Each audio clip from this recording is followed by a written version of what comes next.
Hi everyone, റെൻവോൾട്ട് എനർജിയുടെ പുതിയ വീഡിയോയ്ക്ക് എല്ലാവർക്കും സ്വാഗതം. തൊട്ട് മുന്നേ നമ്മൾ ഹൈബ്രിഡിൻ്റെ ഒരു വീഡിയോ ചെയ്തിട്ടുണ്ടായിരുന്നു. അപ്പോൾ ആ വീഡിയോയിൽ നമുക്ക് കോൾസ് ആയിട്ടും കമൻസ് ആയിട്ടും കുറേ എൻക്വയറീസും അതുപോലെ തന്നെ കുറേ ഡൗട്ട്സും വന്നിട്ടുണ്ടായിരുന്നു. അപ്പോൾ ഈ ഡൗട്ടിൻ്റെ ഒക്കെ ആൻസർ ആണ് നമ്മൾ ഈ വീഡിയോ ചെയ്യുന്നത്. അതുപോലെ തന്നെ ആ വീഡിയോ ഇത് കാണാത്തവർക്കായിട്ട് ആ വീഡിയോ ലിങ്ക് നമ്മൾ ഡിസ്ക്രിപ്ഷനിൽ കൊടുത്തിട്ടുണ്ട്. അപ്പോൾ നമുക്ക് വീഡിയോയിലേക്ക് പോകാം.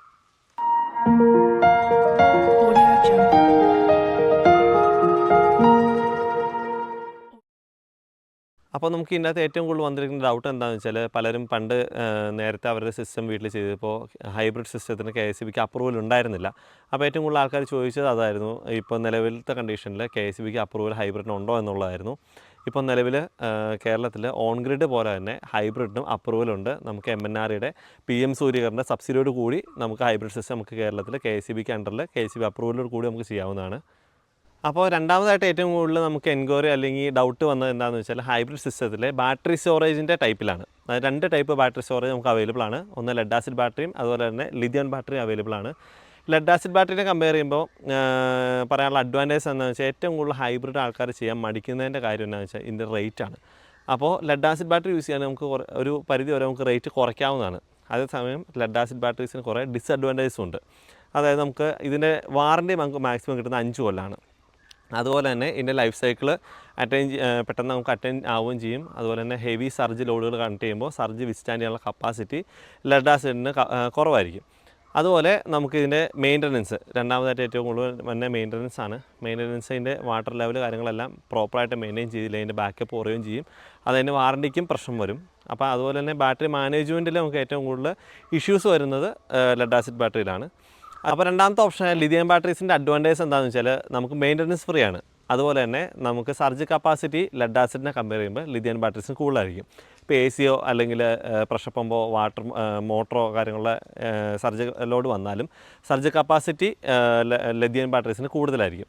അതുപോലെ തന്നെ നമുക്ക് 10 കൊല്ലം വരെ വാറൻറ്റി നമുക്ക് അവൈലബിൾ ആണ്. 15 കൊല്ലം വരെ ലൈഫ് സ്പാൻ ഉണ്ടെങ്കിലും 10 കൊല്ലം വരെ ബ്രാൻഡിന് വാറൻറ്റി നമുക്ക് അവൈലബിൾ ആണ്.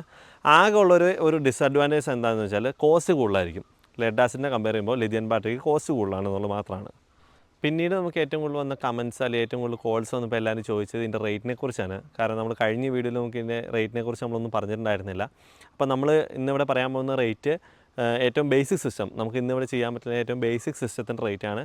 ഈ റേറ്റ് ചെറുതായിട്ടുള്ള അഡ്ജസ്റ്റ്മെൻറ്റ് മാറ്റങ്ങളെല്ലാം വരും. എന്ന് വെച്ചാൽ നമ്മൾ യൂസ് ചെയ്യുന്ന ബ്രാൻഡ് കാര്യങ്ങൾ അതുപോലെ സൈറ്റ് കണ്ടീഷൻ എല്ലാം വെച്ചിട്ട് ചെറു റേറ്റിൽ ഈ മാറ്റങ്ങൾ കാര്യങ്ങളെല്ലാം വരുന്നതാണ്.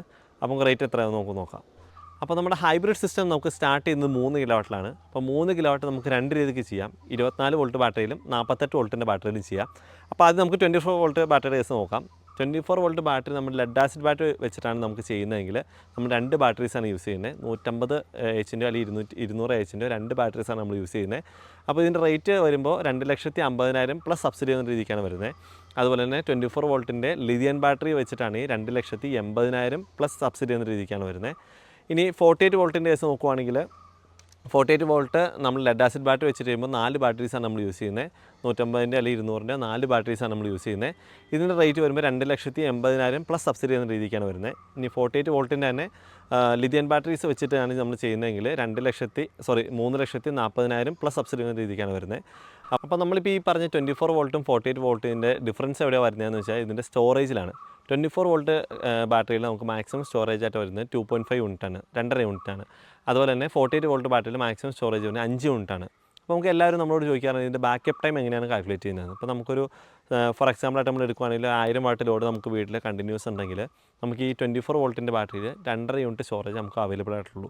അപ്പോൾ 1000 വാട്ട് നമുക്ക് ലോഡ് ഓടുവാണെങ്കിൽ നമുക്ക് 2.5 മണിക്കൂറാണ് മാക്സിമം നമുക്ക് അതിനകത്ത് ബാക്കപ്പായിട്ട് കിട്ടത്തുള്ളൂ. ഇനി അതേ സമയം നമ്മൾ 48 വോൾട്ട് ബാറ്ററിയുടെ കേസിലേക്ക് വരുവാണെങ്കിൽ, നമ്മൾ സപ്പോസ് 1000 വാട്ടാണ് നമ്മുടെ ലൈവ് ലോഡെങ്കിൽ 5 മണിക്കൂർ വരെ നമുക്ക് ബാക്കപ്പ് ടൈം നമുക്ക് കിട്ടുന്നതാണ്. അപ്പോൾ ഇതാണ് ഈ 2 ബാറ്ററീസ് തമ്മിലുള്ള ഡിഫറൻസ്. നമുക്കിനി ഇതിൻ്റെ ബാക്കപ്പ് ടൈം നമുക്ക് കൂട്ടണമെന്നുണ്ടെങ്കിൽ മൾട്ടിപ്പിൾ ബാറ്ററീസ് നമുക്ക് ഇതിനകത്ത് ആഡ് ചെയ്യാവുന്നതാണ്, പാരലൽ ചെയ്ത് നമുക്ക് ആഡ് ചെയ്യാവുന്നതാണ്. ഇനി 5 കിലോവാട്ടിൻ്റെ റേറ്റ് കാര്യങ്ങൾ പറയുവാണെങ്കിൽ 5 കിലോവാട്ട് നമ്മൾ 48 വോൾട്ടിൻ്റെ സിസ്റ്റമാണ് വരുന്നത്. 48 വോൾട്ട് ലെഡ് ആസിഡിൻ്റെ കേസ് പറയുവാണെങ്കിൽ 4 ബാറ്ററിയാണ് നമ്മൾ യൂസ് ചെയ്യുന്നത്. 150 അല്ലെങ്കിൽ 200 4 ബാറ്ററിയാണ് യൂസ് ചെയ്യുന്നത്. ഈ ലെഡ് ആസിഡ് യൂസ് ചെയ്യുമ്പോൾ റേറ്റ് ആണെങ്കിൽ 3,60,000 പ്ലസ് സബ്സിഡി എന്ന രീതിക്കാണ് വരുന്നത്. അതുപോലെ തന്നെ ലിഥിയം ബാറ്ററി ആണെങ്കിൽ നമുക്ക് 4,20,000 പ്ലസ് സബ്സിഡി എന്ന രീതിക്കാണ് വരുന്നത്.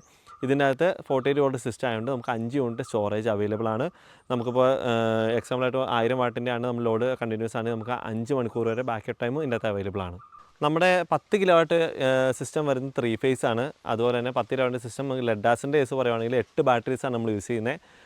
150 അല്ലെങ്കിൽ 200 8 ബാറ്ററീസാണ് നമ്മൾ യൂസ് ചെയ്യുന്നത്. അതിൻ്റെ റേറ്റ് വരുന്നത് 7,60,000 രൂപയാണ്. അതുപോലെ തന്നെ ലിഥിയൻ്റെ കേസ് വരുമ്പോൾ 48 വോൾട്ടിൻ്റെ 2 ബാറ്ററീസാണ് നമ്മൾ യൂസ് ചെയ്യുന്നത് ലിഥിയൻ്റെ കേസിൽ. അതിൻ്റെ റേറ്റ് വരുമ്പോൾ 8,80,000 രൂപയാണ്. നമുക്ക് 10 കിലോ വാട്ടിൻ്റെ സ്റ്റോറേജ് ടോട്ടൽ വരുന്നത് 10 യൂണിറ്റാണ്. അപ്പോൾ സപ്പോസ് നമ്മൾ 1000 വാട്ടിൻ്റെ ഒരു ലോഡാണ് കണ്ടിന്യൂസ് നമ്മൾ വർക്ക് ചെയ്യുന്നതെങ്കിൽ 10 മണിക്കൂർ വരെ നമുക്ക് ബാക്കപ്പ് ടൈം അവൈലബിൾ ആണ്.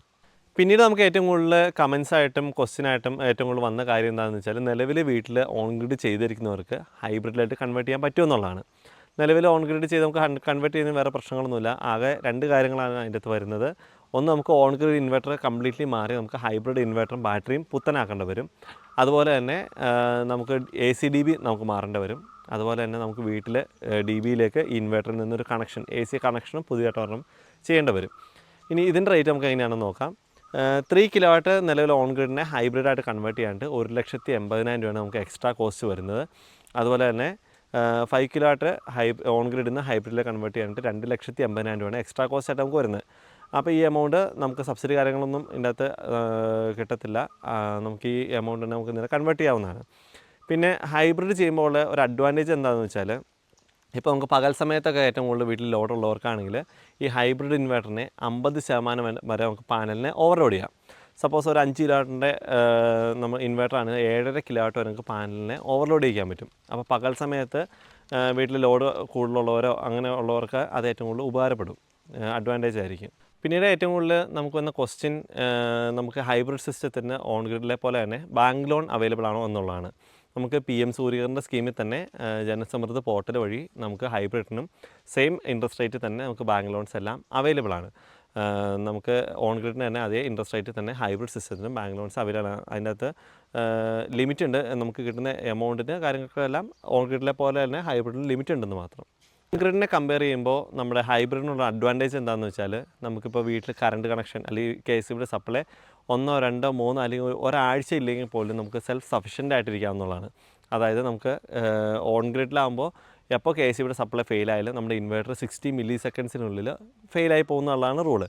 ഇനി ഹൈബ്രിഡിലേക്ക് വരുമ്പോൾ KCB സപ്ലൈ ഇല്ലെങ്കിലും നമുക്ക് പകൽ സമയത്തുള്ള സോളാറിൽ നിന്നുള്ള ജനറേഷൻ നമുക്ക് ലൈവായിട്ട് യൂസ് ചെയ്യാവുന്നതാണ്. അതുപോലെ തന്നെ നമുക്ക് ബാറ്ററി സ്റ്റോറേജും ചെയ്യാവുന്നതാണ്. അപ്പോൾ നമുക്ക് ഫ്യൂച്ചറിൽ KCB സോളാറിന് അഗെയിൻസ്റ്റ് ആയിട്ട് എന്ത് റൂൾസ് ആൻഡ് റെഗുലേഷൻസ് കൊണ്ടുവന്നാലും നമുക്ക് ഹൈബ്രിഡ് ചെയ്തവരെ സംബന്ധിച്ചിടത്തോളം ഒരു പരിധി വരെ അതിൽ നമുക്ക് എസ്കേപ്പ് ആവുന്നതാണ്.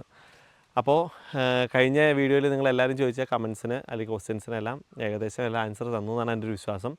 ഇത് കൂടുതൽ ആർക്കെങ്കിലും എന്തെങ്കിലും സംശയങ്ങളും കാര്യങ്ങളെല്ലാം ഉണ്ടെങ്കിൽ നമുക്ക് കമൻറ്റ് ബോക്സിൽ ചോദിക്കാവുന്നതാണ്.